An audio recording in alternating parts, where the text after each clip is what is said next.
เซ็ง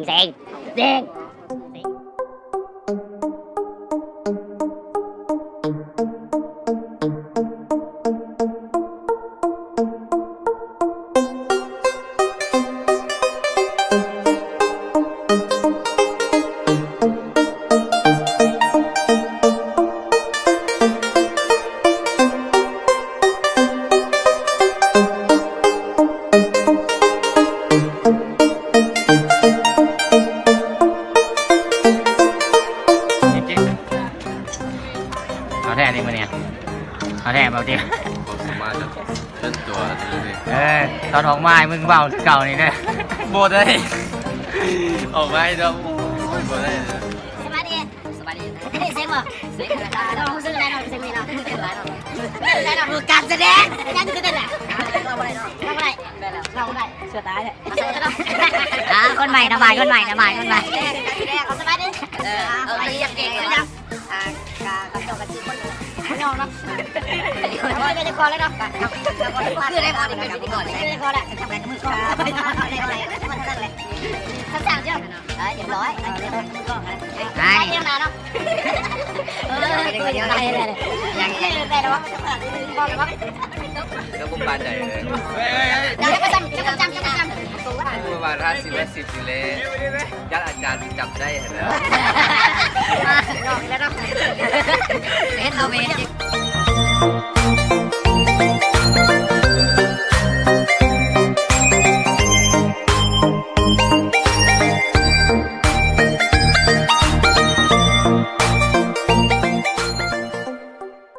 พี่ดังทรงผมนี่นะเฮ้ยในแห้งมันน่าใจมาจากไหนมาทรงผมนี่วะว่าสิเสียงแหละตัดทรงผมใหม่เลยเบิ่งรอบๆด้วยทรงผมนี่นะก็สติแล้วทรงผมใหม่ล่าสุดจากประเทศเวียดนามติงกอมบิงมันยอดเนาะไปนี่ไหมอ้าวเอาบางทีพี่กาวก็มาพี่กาวก็ยังมาเสียงยาปากลอยเสียงจะบ่นลูกพี่มาเลยโจดำเสียงนะไม่โจดจริงจังเลยจริงจังขนาดใหญ่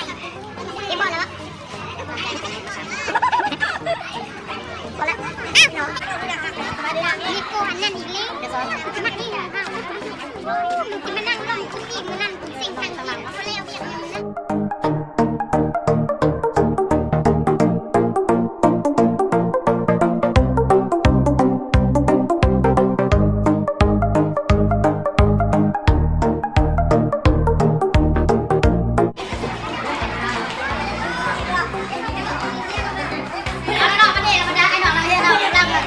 เก่าไปเซ็งใน6เซ็งแล้วเนาะเ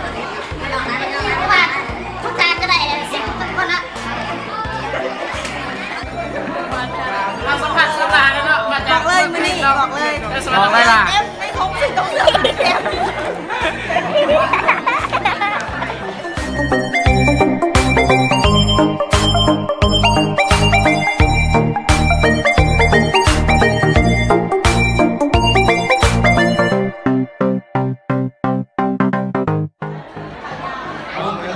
เมื่อกี้นี่เห็นอยู่ไหนผมซื้อของอาร์เซนอลเนาะ ออมมือให้เชลซีชัดปีปีหนึ่งเชลซีไม่ได้ไร ไม่เหมือนกันนะไม่อะนะ ซื้อหลายคอนเทนต์มาพี่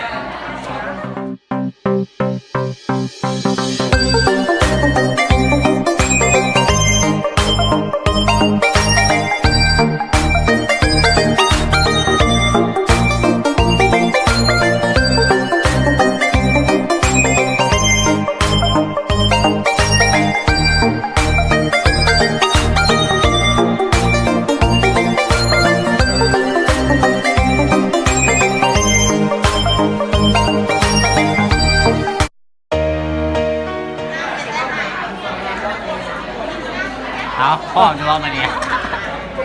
โอ้ยสาดูดค่อยนะเช็คก่อน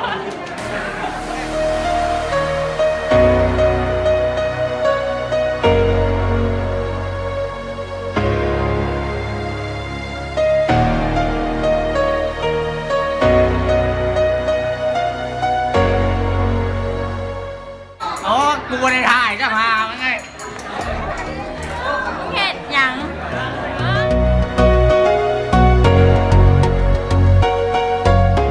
โอ้ ว่าผมจะตื่นเต้นแล้วเนาะบรรยากาศของเช็คมือนี่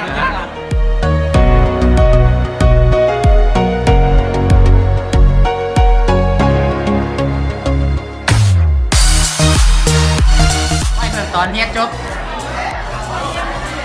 คิดว่าที่เขาทำมูอยู่บอกว่า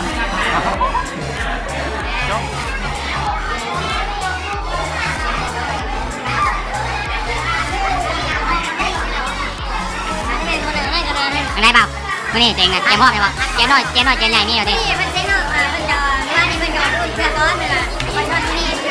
ชิวๆมันเช็คคนละพันคนละเดียวไปรับก่อนเขามีเขาไปเบิ่ง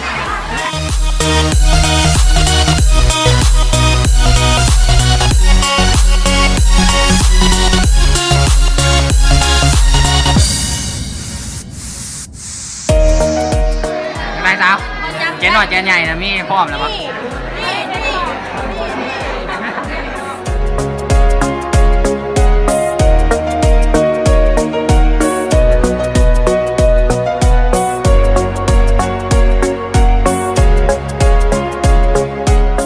ไม่ คือจะได้เราให้เที่ยวใหม่มาเนี่ยเพิ่มความมั่นใจขึ้นหลายวัน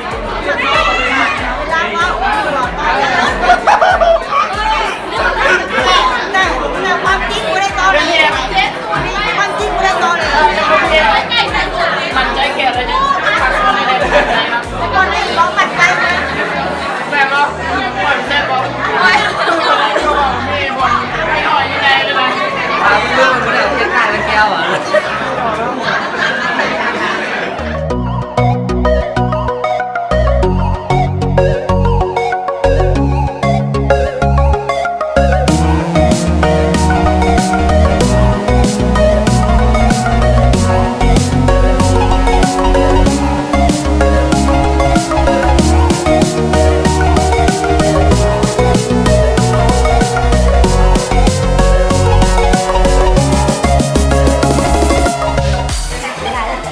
อ๋อนี่เป็นยังไงนี่นะ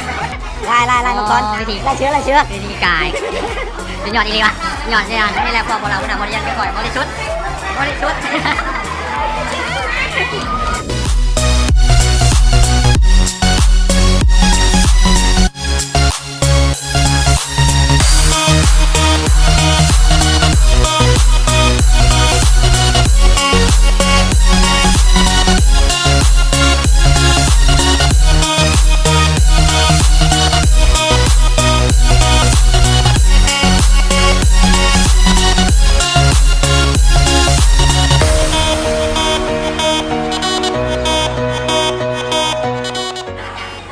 รู้สึกเป็นยังไงเสียงแซวอันนี้แม่มันจริงใจในกายดิเสียงมือนี้สบายตายวู้ออกจากซิปโก้ให้แล้วก็โบกใหญ่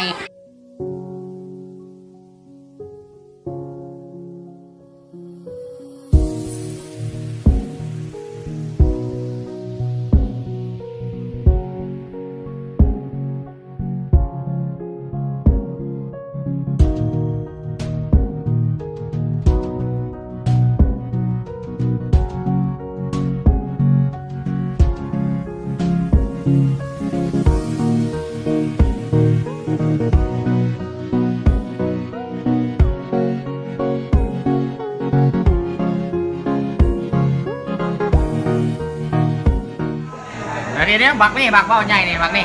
ใครมาจะได้จาน อาจารย์จะให้เขียนมาร์กซิเกสให้กูเลยบอกเลย